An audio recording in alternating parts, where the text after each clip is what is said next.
예, 여러분 안녕하십니까?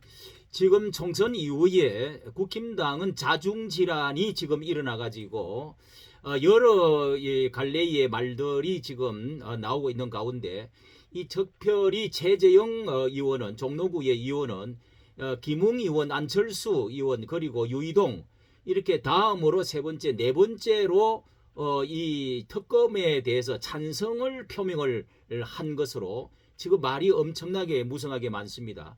원전 정책의 감사에 있어서 완전히 이렇게 그 반대해가지고 자신이 아주 두드러진 그런 존재감을 나타내가지고 결국은 이 국회의원까지 되었는데요. 윤 대통령과 결을 같이 하면서 대통령 후보까지 올랐지 않았습니까? 그리고 수많은 자유시민 우파 시민들이 환호하고 옹립해서 특히 기독교에 관련되어진 모범을 보여주면서 그렇게 이제 종로구에 나서가지고 추천을 받아서 이 윤 정권 하에서 국회의원이 되어졌는데 수성하지를 못하고 떨어진 마침내 떨어진 사람이 대개적으로 결국 대통령 때문에 떨어진 것 양으로 불만이나 하는 그처럼 보여지는 사람들이 많다. 이런 말들을 했는데요. 이 최재형 의원은 이런 말을 했습니다. 연금 계획 등 수많은 시급한 난제를 풀어나가야 할 시점에 특검을 거부함으로써 정치적인 역량을 소진하는 것이 국익에 도움이 되느냐. 특히 정부 여당이 무언가 아직도 감추고 특검을 거부한다는 정치적 부담에서 벗어나는 것 쉽지 않을 것이다. 이렇게 말을 하면서 대통령실이 부당하게 개입을 한 여부가 있는지 없는지 특검을 당당하게 받고 다른 것을 협치를 요구해 주면은 주도권을 가질 수가 있다. 이렇게 하면서 특검을 찬성을 하는 사람으로 나서게 되었습니다. 이 중진들 가운데서 이런 그 말들을 이렇게 함으로 해서 자중질환이 일어나고 저 이렇게 나이도 경험도 많은 이런 그 분들이 중요직에 있어서 자 이번에는 이 홍준표가 아주 직격탄을 날리는 데에 바른 소리 쓴소리를 좌우를 구별하지 않고 하는 사람으로 이번에는 이렇게 예리한 예견을 했습니다. 홍준표 윤 대통령 탈당을 시사 이런 그 발언을 한 수가 있습니다. 최재형은 최상병 특검법 당당히 받아야 된다. 이러면서 네 번째 찬성을 하고요. 그러고 나서 또 하루가 지나서 이번에는 이제 홍준표 시장이 윤 대통령을 탈당을 시사를 하면서 여당이 보호 못하면 윤 대통령 중대 결심을 할 것이다.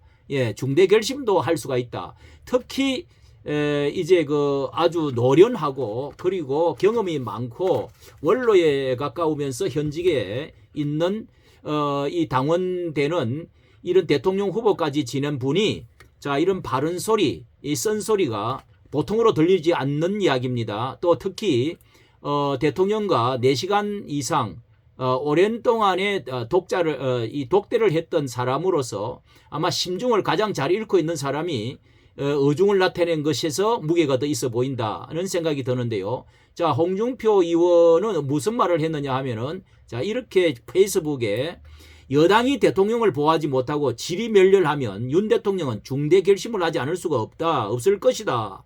이러면서 6월 국회가 개원되면 압도적인 다수의 야당 의원들과 강성 야당들이 윤 정권을 표적으로 집중 공격할 건데 여당으로서 국민의 힘이 윤통과 한몸이 되어 윤통을 보호하지 못하고 지금 똘똘 뭉치갖고 지금 하면은 이게 그 3분의 2 가결표가 되지 헌법 이제 통과라든지 탄핵이라도 되지 않기 때문에 이렇게 똘똘 뭉쳐야 되는데 안타까워하는 마음으로 말하는 것 같습니다. 집중 공격할 건데 한몸이 되어 윤통을 보호하지 못하고 중구난방으로 제각기일 때 윤통은 선택의 여지가 없을 것이다. 아주 이게 앞장서서 예리한 예견을 해주었습니다. 그렇게 되면 국민의힘은 여당조차 되지 못하고 이게 중요합니다. 국민의힘은 여당조차 되지 못하고 소수당으로 전락하게 되고 잡동사니 정당이 될 수도 있다. 정당도 될 수가 있다. 이 뭐 소수당으로 완전히 떨어지겠죠. 뭐 제각각 갈 길로 가는 예. 뭐 이렇게 지금도 이런 상황인데, 자, 이런 것을 정확하게 예견을 해줄 수 있는 사람은 또 한편 이렇게 한동훈 위원장에 대해서, 대통령에 대해서 자, 쓴소리를 또 하다가도 여기에 위기에 와가지고는 오히려 이런 바른 소리를 상당히 일리가 있는 소리를 해준다고 저는 개인적으로 생각이 됩니다. 자유보수 우파 진영에서 질서를 잡아주는 사람 같이 여겨지는데요. 자, 이어서 이렇게 말합니다. 그렇게 되면은 국민의힘은 여당조차 되지 못하고 소수 잡동사니 정당으로 된다. 정치는 상상력의 게임이다. 예, 이런 이런 참 뭐 생물 같다고 하면서 이 상상을 할 수 있는 예견이지요. 눈앞에 이익만 보고 사익만 쫓는 그런 사람들이 주도하는 정당은 소멸의 길로 걸을 수밖에 없을 것이다. 예, 자, 이런 지금 상황에 이 한번 이렇게 특검을 한번 내어주기 시작하면은, 자, 그것이 오히려 뭐 다른 것과 이렇게 바꾸어서 하면은 더욱더 주도권을 잡을 것이다. 이렇게 예견을 이 이제 종로구의 최 의원은 그렇게 말하지만은 한번 이렇게 내어주기 시작하면은 그 사람들이 특검 다음에 무엇을 주장을 할 것인지 그걸 파헤치면은 별의별 것을 또 꼬투리를 잡고 문제가, 김건희 특검도 마찬가지입니다. 이런 이제 최병 특검도 마찬가지고요. 그 사람들의 과거가 어떻고 또 그 사람들의 성격들이 어떻는지 분명히 알 수 있을 텐데, 오랜 경험에서 나온 이 홍준표 대구시장이 말이 옳다고 여겨지는 것이죠. 자, 이게 소멸로 기록을 가시다. 내가 30년간 몸담은 이 당이 몇몇 외부에서 들어온 정체불명의 사람들로 인해 혼란으로 가는 것은 가당치 않다. 예, 이 같은 말로 그렇게 하고 있네요. 그러면서 그는 자생력을 길러야 한다면서 그것만이 살 길이라 이렇게 덧붙이고 있습니다. 자, 이렇게 지금 과연 어느 말이 옳은 것인지, 이것이 정말 정치는 상상력의 게임이라는 말로 하면서, 최재형은 헛다리 발언이라고 할 수 있고요.